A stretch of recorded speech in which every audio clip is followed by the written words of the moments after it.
Watching a move lower in Chinese stocks. I mentioned it earlier, but you got to keep your eyes on what's happening here because Chinese media reporting a crackdown on education technology by the Chinese government.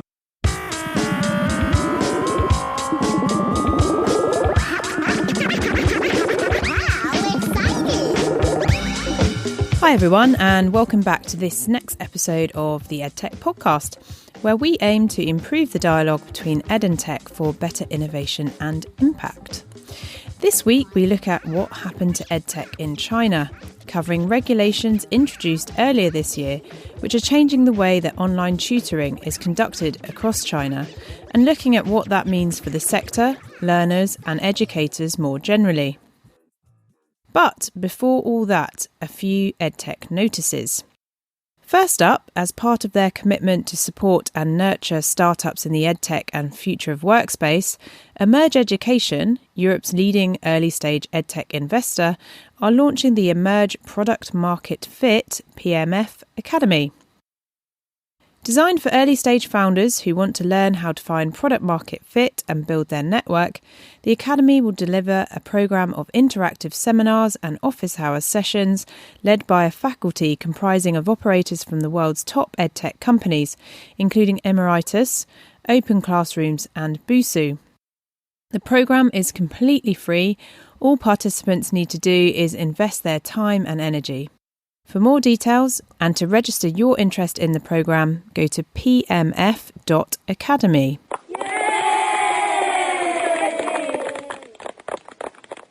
Congrats to our friends, the Global Equality Collective, who have hit their fundraising target over at www.cedars.com/Global Equality Collective. And if you haven't already, do go and check out what they're up to and how you can help out their mission. And lady entrepreneurs, listen up. Diane Morgan at Zinc VC is calling the next tech founder to receive a £24,000 stipend with their next venture builder starting on the 1st of November in London. So you can apply for that now. Jobs. There are loads of interesting EdTech jobs flying around that I keep noticing, including tons over at Instinct Jobs, but also specifically 2 VC associates required with Bright Eye Ventures. Apolitical are looking for a partnerships engagement manager, among other roles. May have heard Nigel, their head of learning, on the podcast in the last episode. And very relevant for the theme of this week's episode, the head of learning at Chatterbox, a great edtech company, looking for the head of learning. So we'll try and post all those links in our show notes. But now, on to this week's episode. To kick off, here's Emily Tate, a senior reporter at EdSurge, talking about what exactly has changed in China and the new rules and regulations that we should know about. So a couple months ago, at the end of July, China rolled out some pretty sweeping new education regulations. And actually, some are still coming out every week, it seems. And among them is new rules that restrict tutoring services and the profits that they generate. So like online lessons are limited to half an hour. There's a curfew for students in China that take tutoring lessons. Weekend tutoring, holiday, school break tutoring, all of that is now prohibited. But what really affects the American tutors, which is what I was really interested in, is that China is no longer allowing foreign educators, which would be the Americans in this case, to tutor children in China. The new rules in China do prohibit foreign investment in Chinese private education companies. And I believe that companies that offer private tutoring in core Chinese subjects have to register as nonprofits and will not be allowed to raise investment capital through IPOs or do any advertising. So yes, that will have a big impact on anyone who, in outside of China, who has invested in those companies. So this one is tricky. I think the Chinese government has said that they have done it because they recognize that the academic pressure on children in China has become so severe that it's causing mental health problems. Kids feel like they have to just do whatever it takes to be the very best and to compete with other children for selective college and university spots. And then at the same time, because these industries have cropped up with the tutoring industry, you can pay as much as you're able to have your child take weekend hour tutoring lessons, early morning, late at night, during their school vacations. There was one report I saw that estimated that the average family spends $40,000, the equivalent of 40,000 US dollars, on private tutoring and education services for each child. And so I think the Chinese government also recognized that, families aren't having more children because it's so costly to raise a child in that environment. And they have a declining birth rate, and they have to address that. And so that's what the narrative that has come out is. And then unofficially, and obviously I cannot confirm this, but there have definitely been a lot of people, including some of the tutors I've spoken with, speculating that another element is that the US and China are political adversaries, and they're competing to be the biggest economy, the world leader. And does it make that much sense to give unfettered access of American teachers to young, impressionable children in China in private settings every day?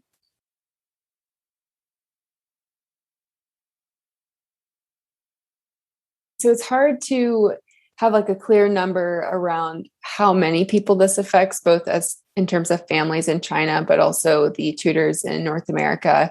But let's say a conservative estimate of 100,000 American tutors were tutoring for one of the dozens of tutoring companies based in China. Now, some of the big names would be VIP Kid, Magic Years, GoGo Kid, Q Kids, and they were doing one-on-one live online lessons from their homes with these children in China. Some of the tutors that I've spoken to, and plenty of whom are licensed brick and mortar classroom teachers in the US that were doing this on the side to make a little bit more money.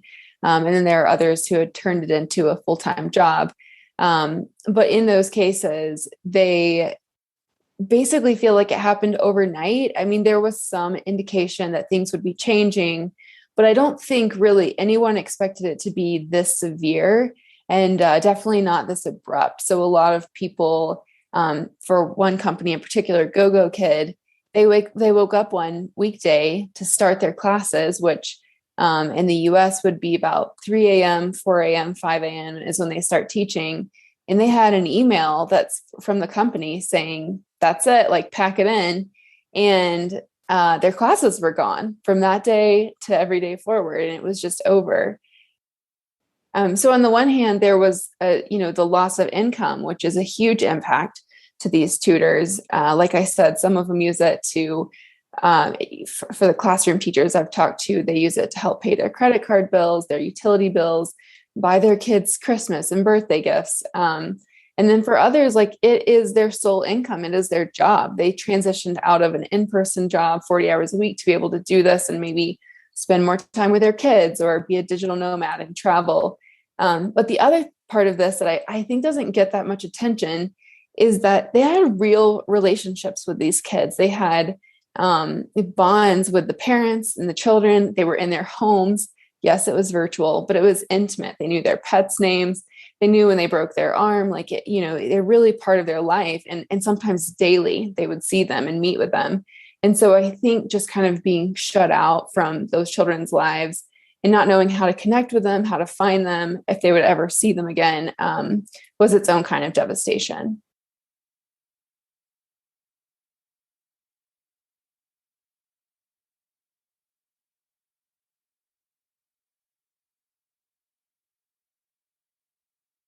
If we go back to when the regulations first came out, I would classify a lot of our community being in freakout mode, having just lost, a sizable portion of their income. They're pretty freaked out. Yeah, Off to Class is a toolkit for English as a second language teachers. We provide the education infrastructure that teachers need to teach their students. When we started the company, this was back 7 years ago, we primarily provided Off to Class to online ESL teachers.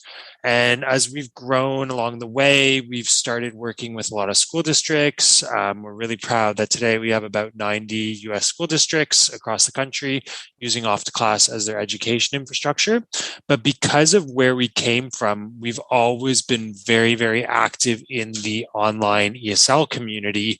So a lot of teachers that buy Off to Class directly, they use us on various marketplaces like Preply, Italki, Verbling, and a lot of them have day jobs, quote unquote, working with online ESL schools. So everything from your VIP kids to more specialized schools in different regions of the world. Now, so where Off to Class plays on the B2C side, because we sell our services to the teacher, a lot of teachers have long used Off to Class to teach independently. So that means taking students online and being a little teacherpreneur and working with your clients directly. So what's kind of happening organically, what I'm seeing in our Facebook group, is a lot of these teachers are now, if you fast forward 4 weeks, are actually seeing this as an opportunity. They're seeing it as an opportunity to not necessarily work directly with the VIP kids of the world and to start teaching independently. If I go back to when we started Off to Class back in 2014, 2015 with online ESL teachers, the burning question of our community was always, where do I find students? Yeah, of course, running my own tutoring business from the comfort of my home has always seemed really attractive. But for 90% of teacherpreneurs that can't crack Facebook ads, that can't build a WordPress site, that can't build a payment gateway, the reality is for most of those teachers, what it meant was working for the VIP kids of the world, because they did not have the ability to attract their own students as paying customers. What we're seeing now is that this China crackdown has given a huge impetus to those teachers to take their students independently. And the reason for that is because they had no other options. They were faced with a situation where they were cut off. Another thing is that when the tutoring companies announced that they were either folding or kind of, slowly going to be crumbling, and as I mentioned, like these Chinese families and the tutors in America wondered if they'd ever see each other again. They did go on WeChat, and there was this very frantic rush to find each other. And some of them did find each other, and they are continuing private tutoring effectively underground. It's it's happening, and the teachers are setting their own prices. They're doing it on Zoom through virtual private networks. They're doing screen sharing. They're making up their own curriculum. It is happening in small pockets, so as early as I knew of it. And then just last week, I think China put out a new policy or a new announcement saying that there was not allowed to be any online private tutoring happening outside of an official capacity, which I think was probably already known. I think these parents knew that they weren't supposed to be doing it. But I think it's now crystal clear that there are risks associated with, trying to continue this in sort of I don't know, about maybe a black market style. So from a B2B perspective, like from an Off to Class to institution perspective, we've never actually worked with Chinese schools. There's a number of reasons for that. A lot of them center around the Great Firewall that I'm sure everybody's aware of. When you're trying to run a content business, it's hard to consistently get your content through the firewall. So for those reasons, we've never worked directly with online Chinese schools. And our B2B focus has largely been US and a couple other key markets like Mexico. So from the B2B side, it doesn't adjust our targets in any significant way. On the B2C side, on the independent online teacher side, we've actually seen a big surge in demand. So that Facebook group I was talking about it increased in membership by about 1,000 teachers since the Chinese lockdown. At the same time, our active users on the B2C side have jumped up from 5,000 active users to 7,000 active users, and those are teachers using the platform. So we've seen a big kick in demand for our services, and I think a lot of that has to do with that propensity to having to go independent. Because a significant portion of your income was cut off, a lot of these online ESL teachers have had to go independent and have to go quickly. And because we've been owning that space for a while, blogging about it, these are the key things that you need to go online, to go independent, because there's so much kind of residual SEO and kind of blog content on our site. I think we've turned up as a natural home for a lot of those teachers that don't know where to go.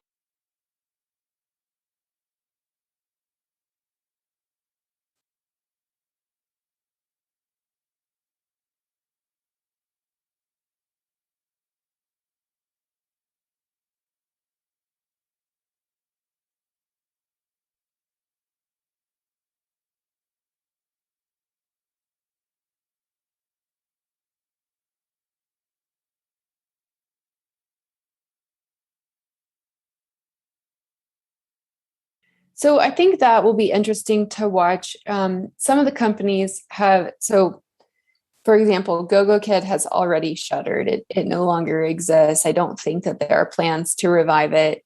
Magic Ears is another big one that kind of said, we've got about 6 to 12 months left of this, like enjoy it while you can, and then it's over. Probably the biggest China-based online tutoring company is VIPKid. It's definitely the closest to a household name, I would say. And that is the one that has, attempted to put out pretty definitive next steps to tutors, but also to the wider public. And their message has been that, they're going to let families who purchased bulk tutoring packages go ahead and use those up as long as the government allows, which could be several months, maybe longer. And in the meantime, continue developing programs that it is already working on outside of China. So I know that they've partnered with a company called BookNook to provide reading services to students in the US. They're also working on a service for adult learners, which would not, I believe, be prohibited in China. And then, they're talking about expanding into other countries, other subjects, other age groups. So we'll see what happens. I mean, again, I haven't gotten much from VIPKid as far as details or timeline or anything like that. But some VIPKid tutors are quite skeptical that that's going to work out and sort of think that VIPKid is projecting optimism so that they don't lose teachers in this sort of last leg of their business in China when those parents have paid for packages and they probably don't want to refund their money. I'm just curious, as the sort of space develops in 1 to 2 years, with tutoring and there is sort of that Wild West push towards tutoring online. Is there more teacherpreneurs or whatever it might be? How do you see the competition playing out? What do you think are sort of the trends that are going to happen on the sort of the broader market? That's an interesting one. The opportunity that I see is that a lot of the folks that were teaching for the Chinese online ESL schools, a lot of them were actually American. So for a long time, VIPKid stipulated in their recruitment collateral and their recruiting kind of documentation that you had to be an American teacher. So they relaxed that. I believe they relaxed that a little bit, that they started welcoming what they call native English teachers. So folks who are from Canada and the UK. But for the longest time, you had to be American. One other thing I've noticed is that just being in the Facebook groups with thousands of these tutors, a lot of them had sort of rearranged their lives to adjust to this new opportunity. Like they maybe relocated, or like I said, they gave up a different full-time job that they had, or bought a new house that previously wouldn't have been accessible to them.